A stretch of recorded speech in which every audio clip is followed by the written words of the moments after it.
তো বন্ধুরা এই দেখুন আমাদের ফুলকপি স্টোর করার জন্য রেডি হচ্ছে। এইটাকে ফুলকপিগুলোকে বড় বড় টুকরো করে কাটা হয়েছে, কাটিয়ে নিয়ে এটাকে অল্প একটু নুন আর জল হলুদ দিয়ে জলের মধ্যে জলটাকে ফুটিয়ে নিয়ে তার মধ্যে একবার ফুটন্ত জলে ফেলে দেওয়া হয়েছে। দেওয়ার সঙ্গে সঙ্গে ফুটে গিয়েই মানে নামানো হয়েছে। নামিয়ে বেশ ভালো করে এটাকে জল ঝরাতে হবে, কারণ জল থাকলে কিন্তু ফ্রিজে স্টোর করা যাবে না, নষ্ট হয়ে যাবে ফুলকপিটা।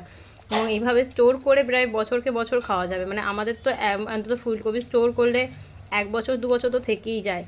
তো এইভাবে স্টার্ট হয়েছে, এই ফার্স্ট মানে ফুলকপি এটা করা হলো, মানে এই বছরের প্রথম এটা করা হয়েছে। এবার এইভাবে আরও 3-4 বার করা হবে, করে ফ্রিজে স্টোর করে রাখা হবে।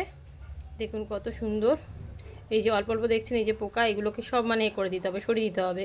এগুলো থাকলে মানে মানে ফুলকপি ভালো থাকবে না স্টোর করলে। যে এরকম বড় বড় টুকরো করে রাখা হবে, যখন এবার খেতে ইচ্ছা করে ফ্রিজ থেকে বের করে জাস্ট যেরকম মানে অল্প একটু জলে ধুয়ে নিয়ে তারপর যেরকম রান্না হয় সেরকম হয়ে যাবে। আর এটা কাঁচা অবস্থাতেও খাওয়া যায়, মানে এই অবস্থাতেও এত টেস্টি লাগে যে আমি দেখুন আমার বাচ্চা খেয়ে নিচ্ছে টপটপ। টেস্টি লাগছে মাম্মা? এটা এই অবস্থাতেও মানে খাওয়া যায়, এত সুন্দর। আর বেশ ভালো করে জল ঝরিয়ে নিতে হবে,